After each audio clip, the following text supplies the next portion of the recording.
Now we come to step 8, another scary step for many people. But step 8 says, made a list of all persons we had harmed and became willing to make amends to them all. Made a list of all persons we had harmed and became willing to make amends to them all. Once again, we pick up pen and pencil. As a matter of fact, step 4 might help you as you pick up pen and pencil to do step 8. So some people burn step 4 after they do a step 5, but other people recommend that you not burn it, that you hold on to it, and that will help you as you enter into step 8. So as you enter into step 8, now you want to make a list of all persons you have harmed and become at least willing to make amends to them all. Okay, so now you're writing down a list of the people you have harmed. Now remember, this is you doing the people you have harmed. We're not talking about the people that harmed you. We understand that they may have been wrong or you may have been wrong, but you're cleaning up your side of the street. So you're making a list of the people you have harmed and become willing to make amends to them all. And God knows that when we're in our addictions, we harm quite a few people. One of the biggest lies that people say to themselves is, I ain't hurt nobody but myself. This ain't hurt nobody but me. My children didn't even know. My family didn't know what I was doing. I always went to work. I was always there for my children's baseball game. I was always there when my daughter danced. Well, you may have been there and not been there at the same time. Because we can be there physically, but not there emotionally. But I'm not going to go into all that. This is you're writing down the people that you know that you have harmed. You're going to make a list of the people that you have harmed and become willing to make amends to them all. I used to be a lady in the group I was in, and she used to get up and say, those amens are something. Those amens? Oh, Lord, those amens are hard. Those amens? And I would just laugh because she always had a way of saying amens. But what it highlights to me is the fact that this step does not say become willing to say you're sorry to them all. It says become willing to make amends to them all. And making amends is very different than just saying, I am sorry. So what we want to do is take pen and pencil and begin to make that list of those people that we have harmed. How have I harmed people in the sexual arena? What have I done? How have I harmed people financially? Have I stolen? Have I lied? Have I manipulated? How have I harmed people physically? Have I been in fight and done things I ought not have done? How have I harmed people spiritually? Write that down. How have I harmed people in my family? How have I harmed people just by being somewhere as an example? Maybe I was supposed to be a leader. Where did I lead people? I write it down. I get it all down on paper. I make a list of all people I have harmed and became willing to make amends to them all. But I'm not going to think about how I'm going to make amends or when I'm going to make amends or which way I'm going to make amends. That's not what I'm doing right now. I'm just becoming willing to make amends to them all. Let's get it down on paper. Let's write it down. How have I harmed people? What have I done?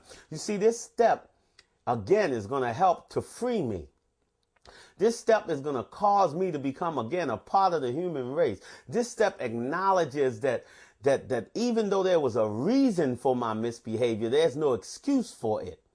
The reason may be that I had a biological imbalance. The reason may be that I have an allergy. The reason may be that this disease caused me to do some things that if I didn't have this disease, I wouldn't do it. Well, you know, that reasoning is okay, but I can't make an excuse for the things I've done and act like it didn't hurt people. Yeah, you know, I am responsible. I've heard a lot of people say one of the things about going to a 12-step meeting, people are always saying, I am an addict and my name is this and I am an addict and my name is that. And as long as they can say that they're an addict, that gives them like, you know, a doorway to get away from responsibility. That means, well, I'm an addict. That's why I did this and I'm an addict and that's why I did that. But I see it the other way around. Once you admit what your problem is, you become more responsible for the things you've done. And you need to do something about them.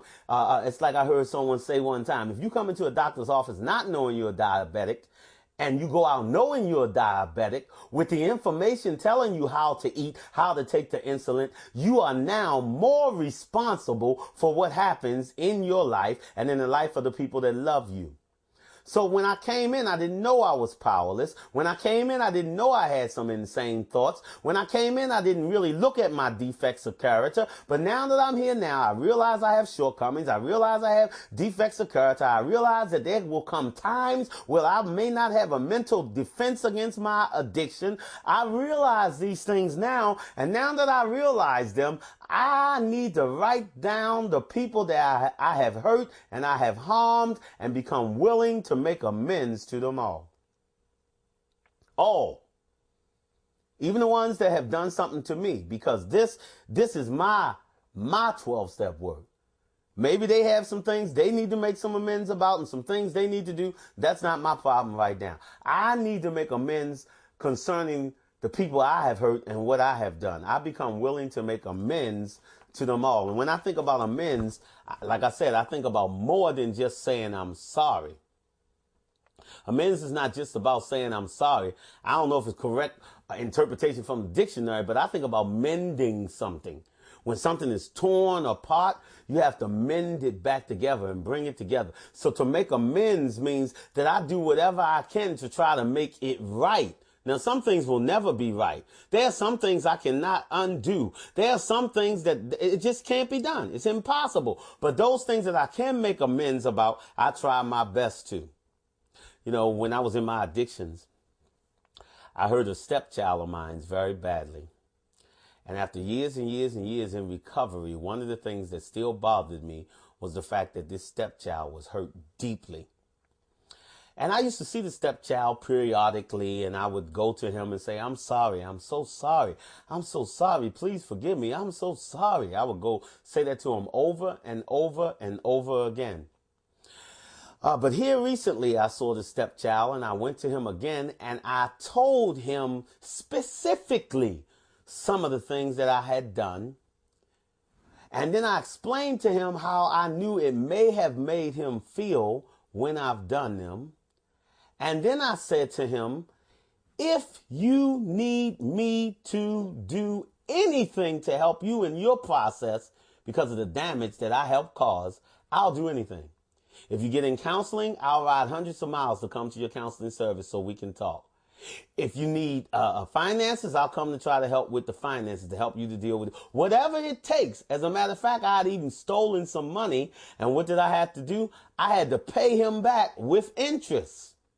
To me, that's what amends is about. Amends is not just going to say, I'm sorry. Amends is doing something about being sorry.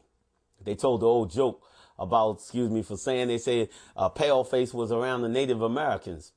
And he saw that the Native Americans were really humane, really spiritual, really loving people. And one day he came into the chief's teepee and he fell down crying. He said, I'm so sorry. I'm so sorry for what we did to you. I'm so sorry we took your land. And the chief just looked at him and just looked at him. And after he got up, the chief said, now give us back our land. I'm not going into no political correctness or any such thing as that right now. But I do know that amends means doing more than saying, I am sorry. And so what I do is I make a list of those people, and then I get before my higher power and check out my willingness to make amends. Am I willing to make amends? And from that point, we move on, of course, to step 9.